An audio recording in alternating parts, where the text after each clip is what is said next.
Modern servitude is voluntary, consented to by the mass of slaves who trudge along the face of the earth. They themselves buy the commodities that enslave them every day more. Slaves procure alienating jobs that are bestowed upon the tame.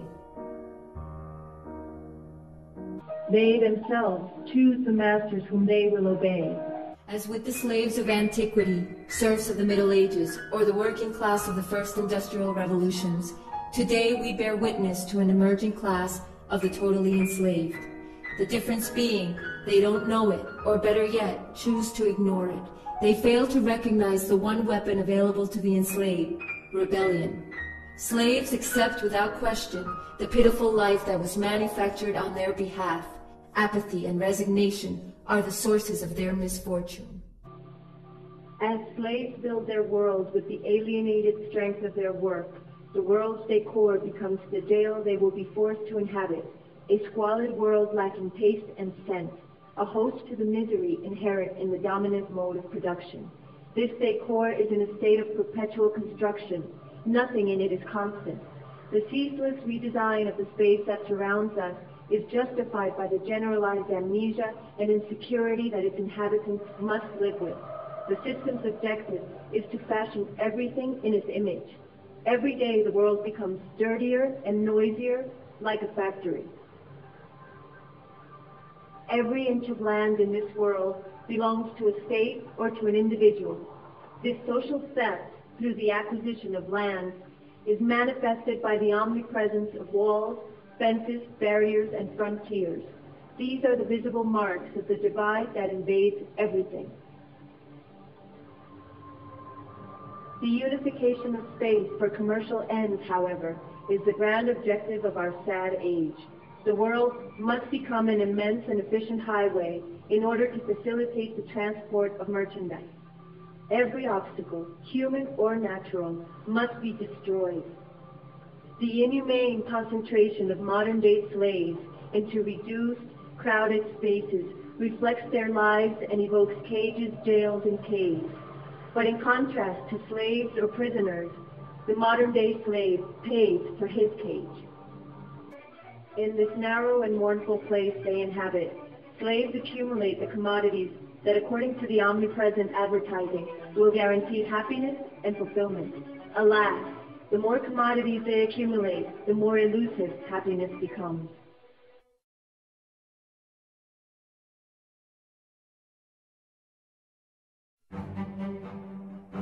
In order to participate in the round of frenetic consumption, one must have means, and one must, therefore, work. In other words, one must sell oneself. The dominant system champions work as its most esteemed value. Slaves have to work more to buy on credit their miserable lives. Slaves wear out in the workplace. They waste their vital strength and have to suffer the worst humiliations. They spend their lives performing grueling tasks for the benefit of a few. Fear has made us slaves, and it keeps us in that condition. We bow before the masters of the world. We accept this life of humiliation and misery strictly out of fear.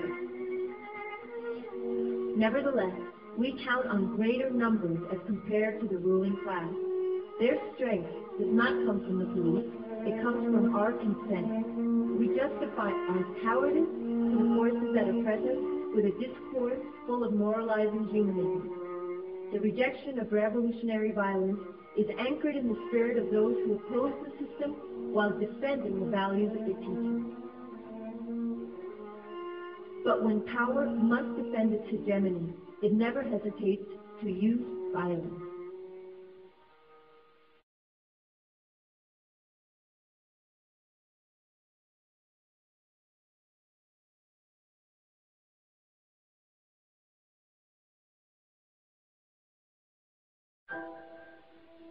As with all oppressed human beings throughout history, the modern slave needs mysticism and God to anesthetize the evil that torments him and the suffering that overwhelms him. But this new God to whom he gave his soul is naught but nothingness, a piece of paper, a number, that through his common consent acquires artificial value. It is in the name of this God that people work, study, fight, and sell themselves. It is for this God that man forsakes his values and is prepared to do whatever. He believes that the more money he possesses, the more free he will be from all constraints, as though ownership and freedom went hand in hand. But freedom is the asceticism that comes from self-control, from the desire and will to act, to be, not to have. One must resolve to never serve or obey under any condition. To be free, it is necessary to break with habits that no one, it seems, dare challenge.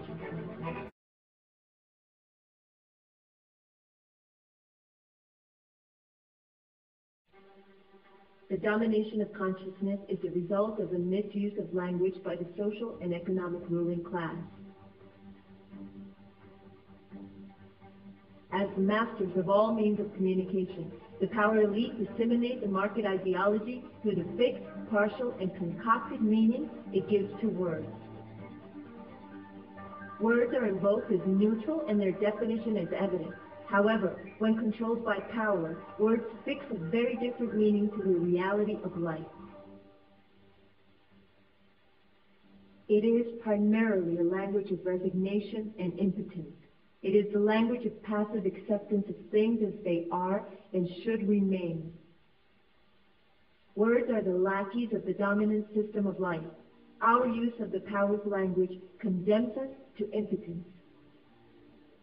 The resolution of the language issue is at the core of the struggle for the emancipation of humankind. It is not an additional form of domination, but the heart itself of the totalitarian mercantile system's project to enslave. It is by reappropriating language and thus communication among people that the possibility of radical change arises. In this way, the revolutionary and the poetic converge. In the collective effervescence, the spoken word is reinvented by a myriad of groups. Spontaneous creativity is within us all and is a force for unity.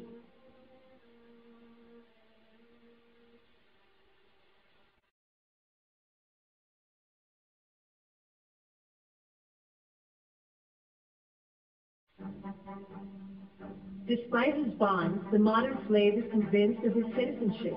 The illusion of choice and predetermination is fueled by the ability to vote and freely elect those who will conduct his affairs.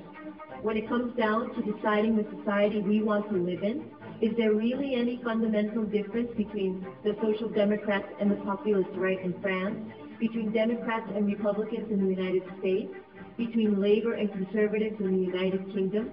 There is no opposition, because the main political parties agree on one essential thing, the conservation of the present mercantile society.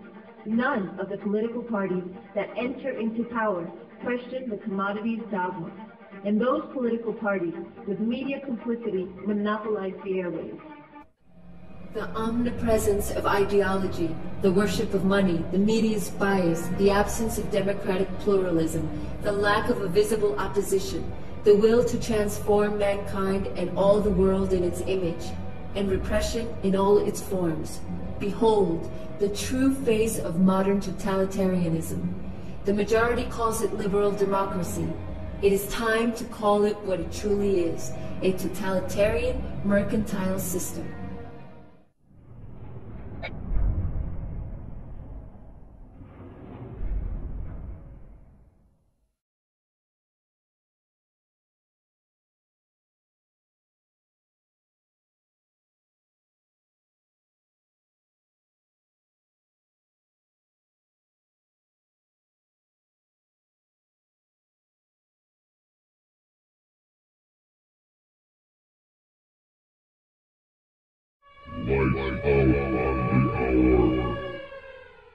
In actual news, the human race was doomed to extinction today.